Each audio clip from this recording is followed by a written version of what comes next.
lien entre le comportement électoral et les structures familiales.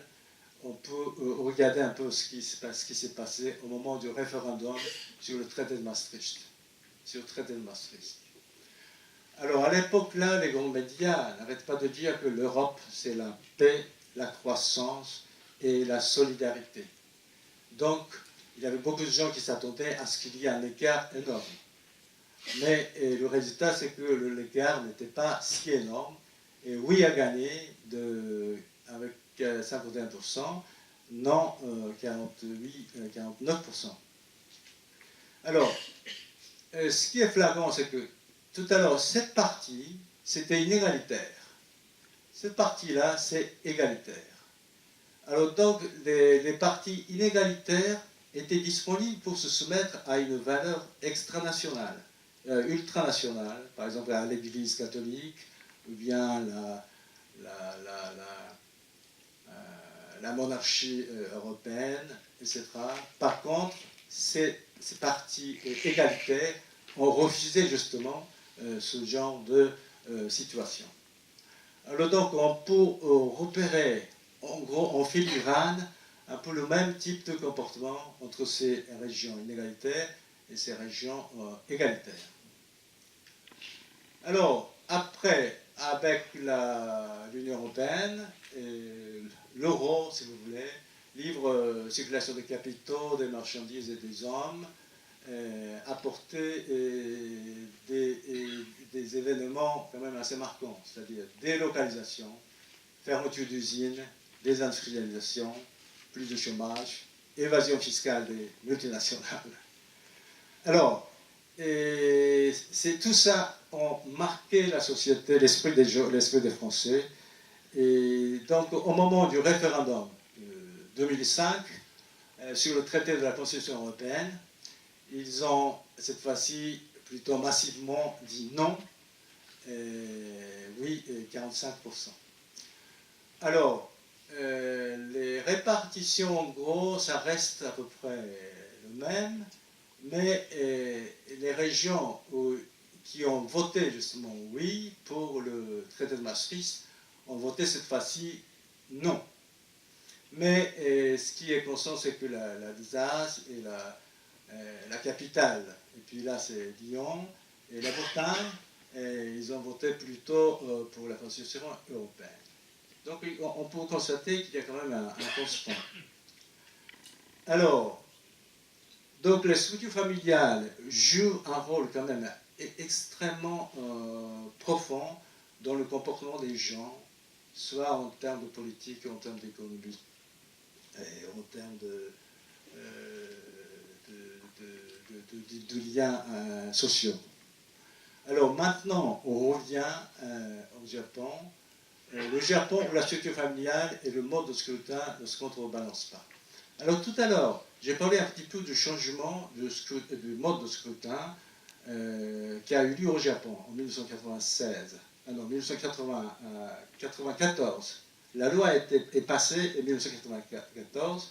C'est en 1996 que les premières élections législatives ont eu lieu avec ce mode de scrutin majoritaire.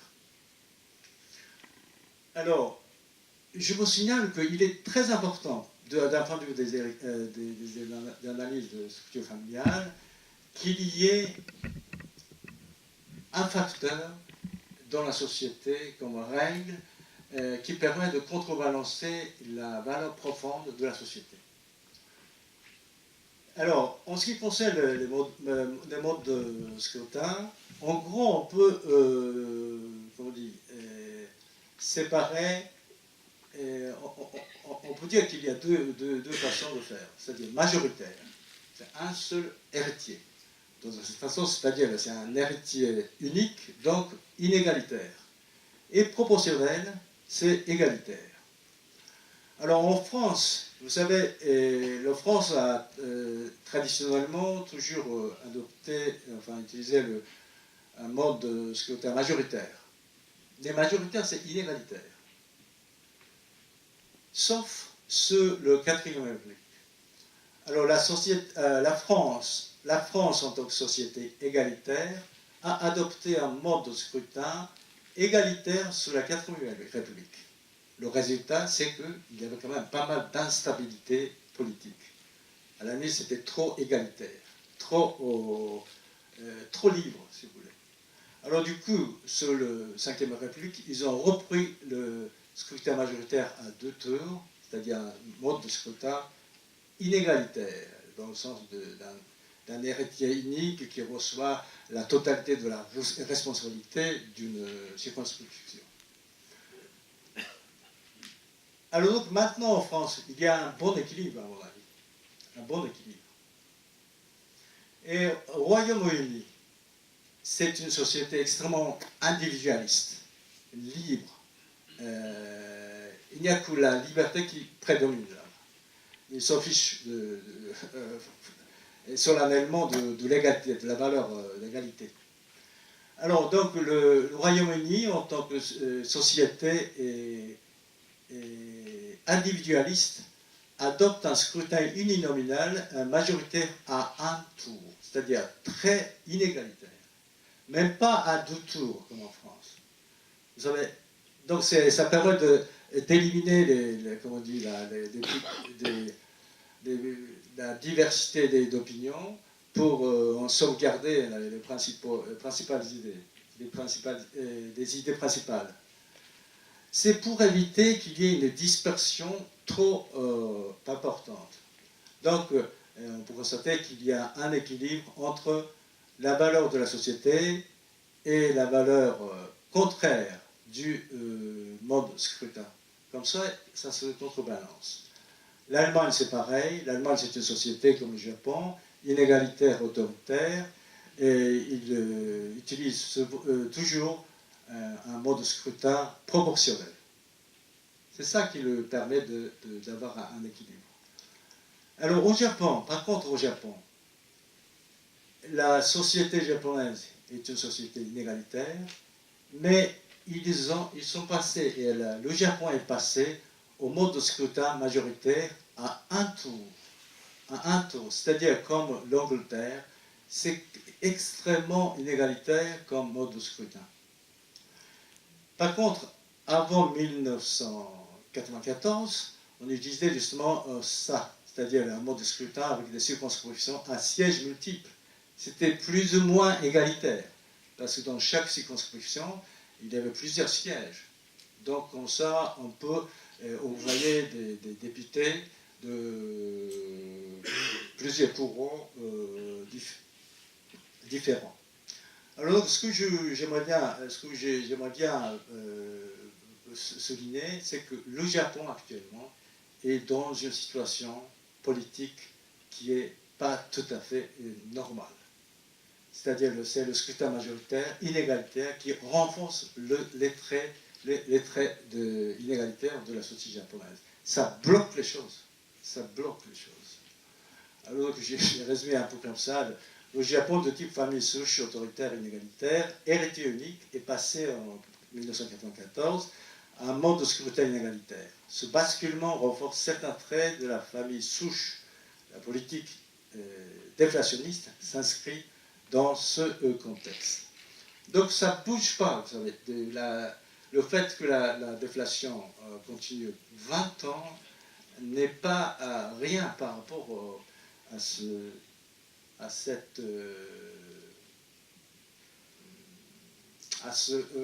manque de contrebalance qui peut se faire entre la valeur fondamentale de la société et la nature du mode de scrutin.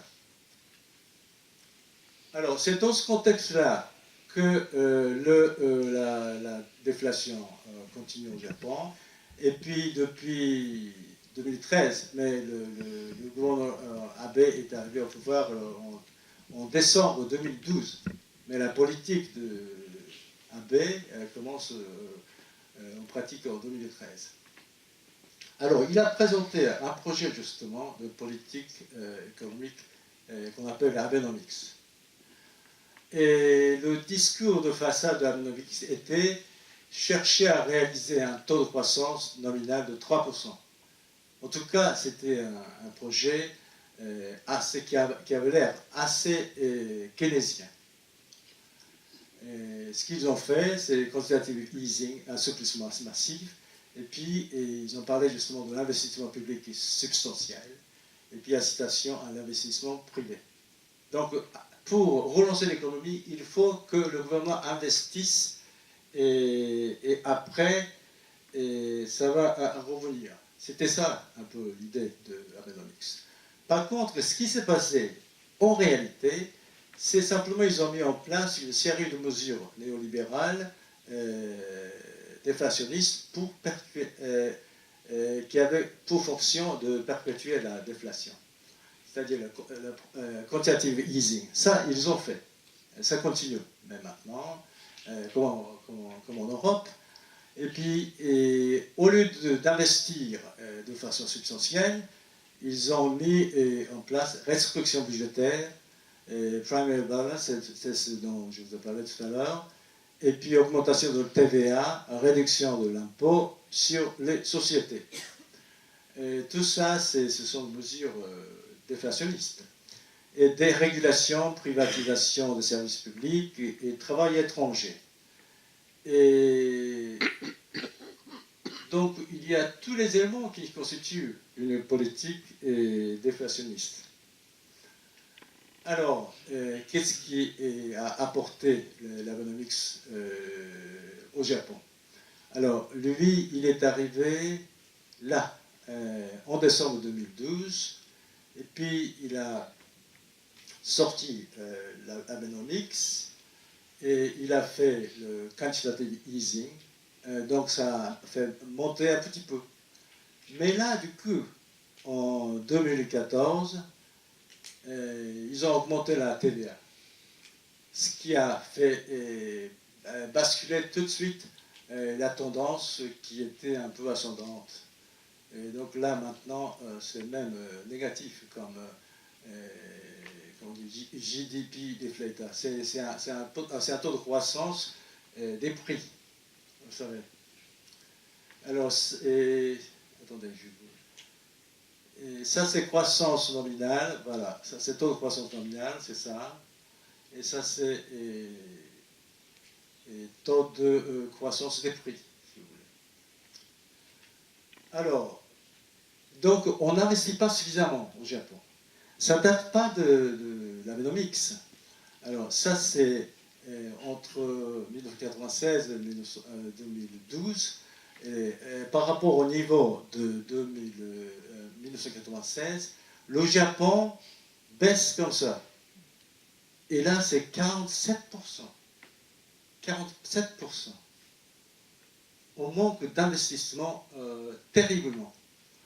Et l'Allemagne, ça stagne.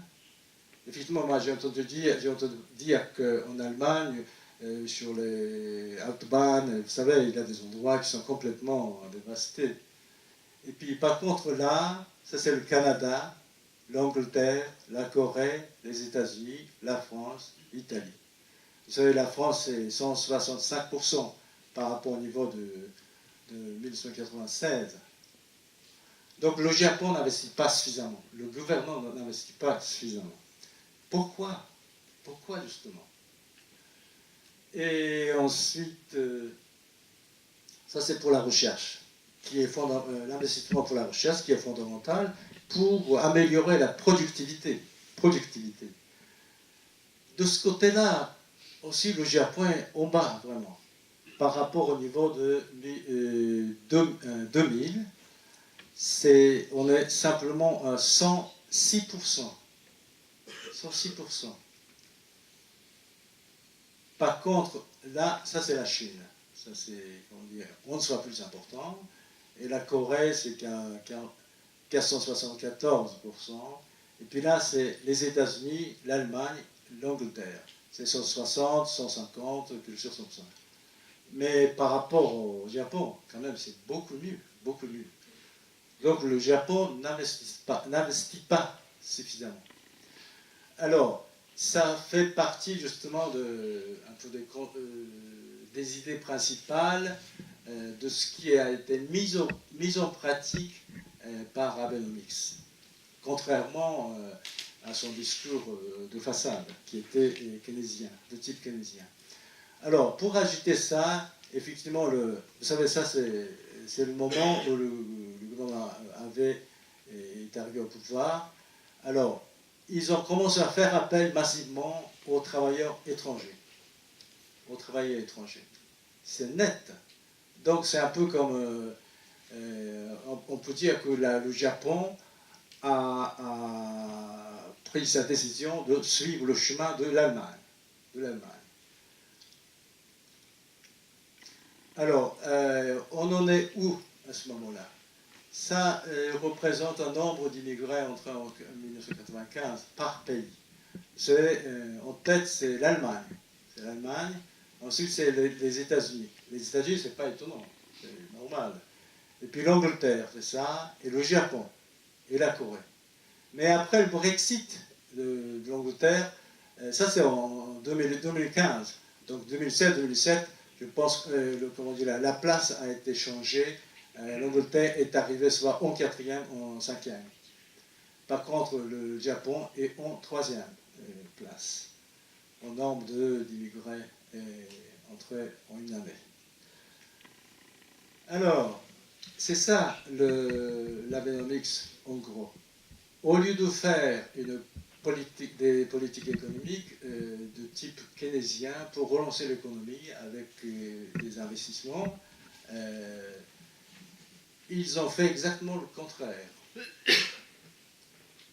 Alors, maintenant, pour voir un petit peu ce qui se passe en Europe, moi, j'ai la forte impression que ce qui se passe là-bas correspond à ce qui se passe ici. Avec système UE, euro, traité européen, libre-échange. Vous savez, bien sûr, a commencé la quantitative easing, c'est en 2015, je crois. Et par contre, avec des traités européens, il y a des contraintes énormes qui s'imposent et qui sont souvent bien mises en valeur par ce qu'il appelle la GOPE, c'est-à-dire Grandes Orientations des Politiques Économiques de la Commission européenne. Alors ça représente une série de mesures déflationnistes. Mais c'est un rapport, c'est une espèce de recommandation, mais en réalité c'est de directive qui est publiée chaque année. Alors en gros, il y a vraiment des mesures déflationnistes.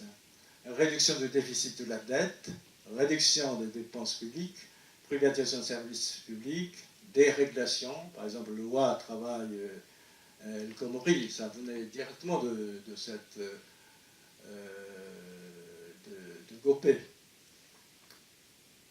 Et puis réduction du coût du travail, réduction du système d'assurance chômage et augmentation d'impôts pour les particuliers et réduction d'impôts pour les sociétés. Donc j'ai la forte impression que ce qui se passe ici au Japon se passe également là-bas. Et la différence par rapport au Japon, vous savez, là, avec le système Union européenne euro, qui est une grosse machine, et la France a perdu sa souveraineté démocratique. Parce que pas de souveraineté monétaire. En plus, à partir du moment où la France fait partie de la zone euro, la France n'a pas de souveraineté monétaire. Ça, c'est une situation quand même très, très délicate.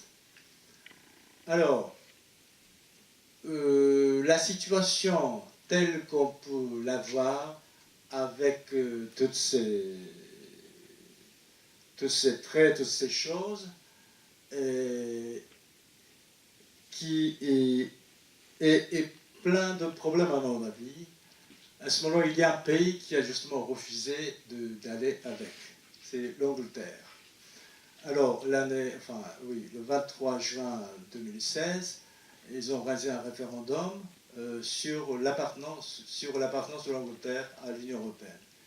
Ils ont dit non, 50%, et 40% ont dit oui. Alors là, il y a quand même quelque chose de très profond, c'est-à-dire, enfin, la structure familiale, d'un point de vue de la structure familiale, ce qui est évident, c'est que là, c'est la partie nucléaire absolue, et l'Écosse, c'est la famille souche, comme l'Allemagne, comme le Japon, et l'Irlande du Nord aussi. Mais là, il n'y a pas que ça. Justement, l'Angleterre a voté non pour l'appartenance de l'Angleterre à l'Union européenne, massivement, majoritairement, sauf des endroits particuliers, c'est-à-dire la capitale Londres, et puis là, ça c'est Cambridge, quoi, et ça c'est Oxford, et puis ici, quelque part, ça c'est York. En tout cas, les endroits où il y a quand même beaucoup de gens qui sont, comment on dit là, qui profitent du système actuel, ont voté oui pour l'appartenance à l'Union européenne, mais le reste de l'Angleterre a voté non.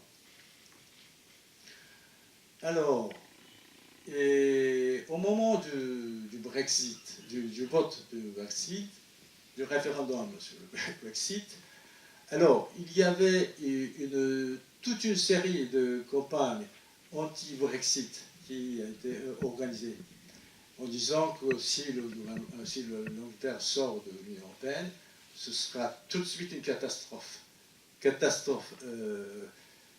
majeure.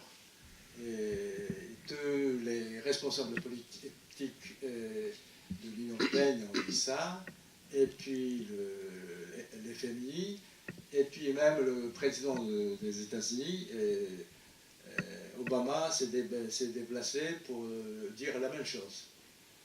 Mais résultat, ils ont voté non pour l'appartenance de l'Angleterre à l'Union européenne, mais la situation qui s'est passée par la suite n'est pas si tragique que ça. Vous savez, ça c'est le Purchasing Managers Index, c'est-à-dire le degré d'optimisme d'un panel d'acheteurs professionnels par rapport au Brexit. En tout cas, Brexit, enfin, le vote a eu lieu à peu près là, et puis ça monte. Il y a de moins en moins de chômage aussi. Et donc c'est quand même le contraire de ce qui a été dit, qui se passe. Alors, au niveau, à ce moment-là, du taux de chômage, par exemple, pour regarder ce qui se passe en Angleterre, ça c'est l'Angleterre. Déjà, ça avait commencé à baisser, mais ça continue de baisser. Et par contre, la France, c'est là. Ça stagne à un niveau assez haut. Mais par rapport à la France, l'Italie, c'est encore pire. Et ça, c'est l'Union européenne, l'ensemble de l'Union européenne.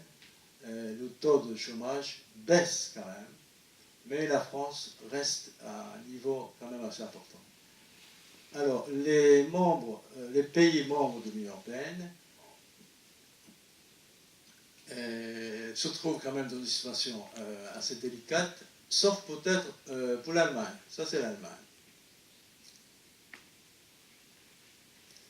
Et l'Allemagne a une place quand même assez singulière dans l'Union européenne et surtout dans la zone euro. Parce qu'il y a des effets de l'euro qui sont très favorables pour l'Allemagne. Alors, c'est-à-dire que très simplement, l'euro est trop cher pour des pays comme la France, l'Italie, l'Espagne et la Grèce, mais très avantageux pour des pays du monde comme l'Allemagne et les Pays-Bas. Vous savez, comme ça, on peut regarder un peu ce dont on a parlé tout à l'heure avec les structures familiales. Les sociétés égalitaires et individualistes ont tendance à profiter de la vie, pas comme ils refusent de se comporter comme les Allemands.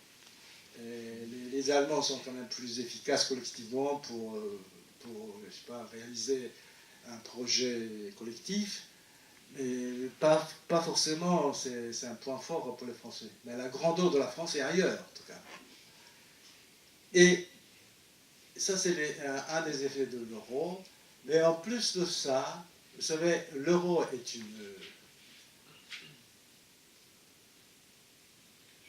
accumulation, enfin, est une série d'euros mis par par les banques centrales de chaque pays membre de la zone euro.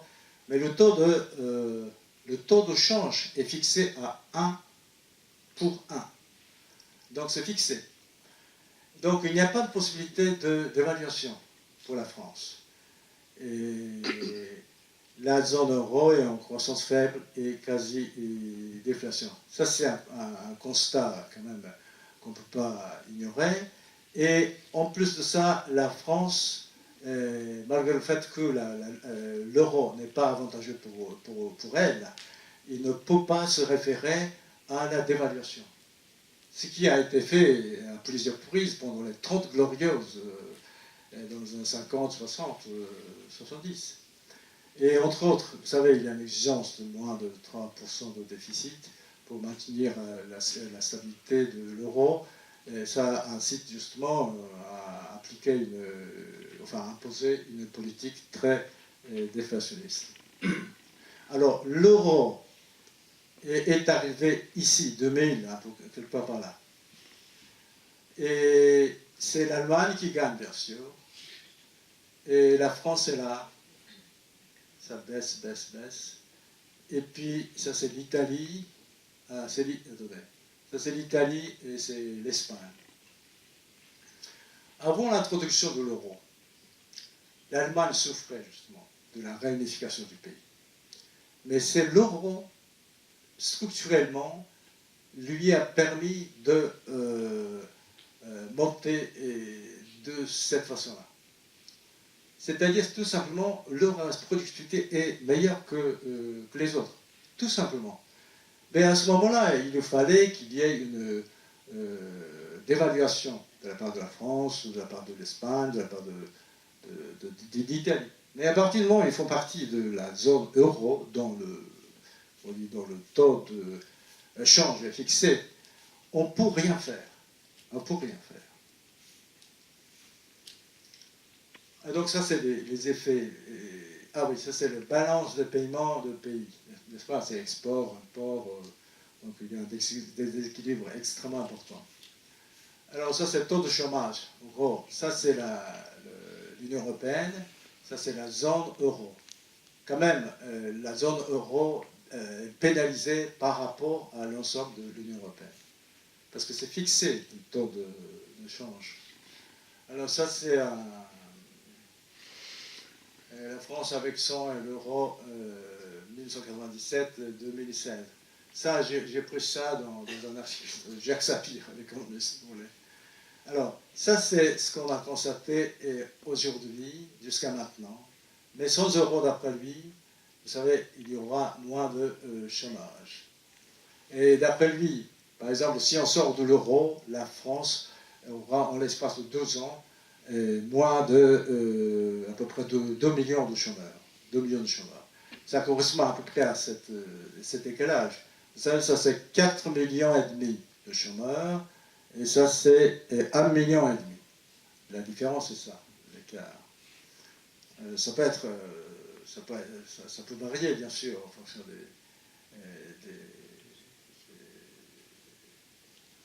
des données. Alors, donc, la zone euro n'est pas si bien organisée. Mais ce qui se passe en France, vous savez, et comme le gouvernement AB a pris sa décision de faire appel aux travailleurs étrangers pour justement maintenir une pression à la baisse du salaire. Vous savez, en France, on peut constater en 2017, l'année dernière, 516 000 travailleurs détachés sont arrivés. Mais ce chiffre est quand même extrêmement important et le taux de croissance est quand même flagrant. Et ça, c'est 2007, 2008, quelque chose comme ça, c'est 69 000 travailleurs détachés. Par contre, en l'espace de 10 ans, vous savez, ça c'est monté jusqu'à moitié d'un demi-million de travailleurs détachés. Alors la présence des travailleurs détachés permet justement de maintenir le bas niveau de salaire en France. Ça ne profite pas aux habitants, ça profite bien sûr à certains types d'entreprises. Alors là maintenant, ah oui, là c'est ce qu'on appelle target de balance. Ça représente des transactions entre les pays de la zone euro. En gros, vous savez, ça c'est l'Allemagne.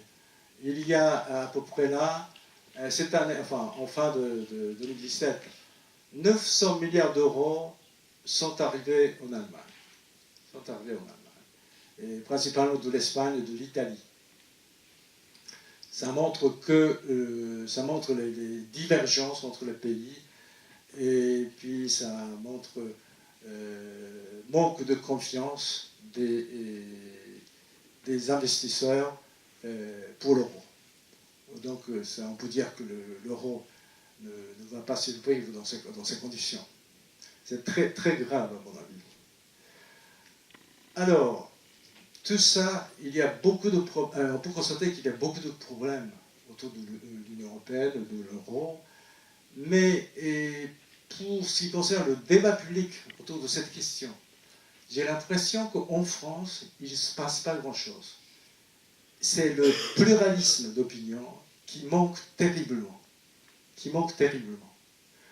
Alors on est un peu dans un rêve qui a été vendu depuis ces 20 dernières années.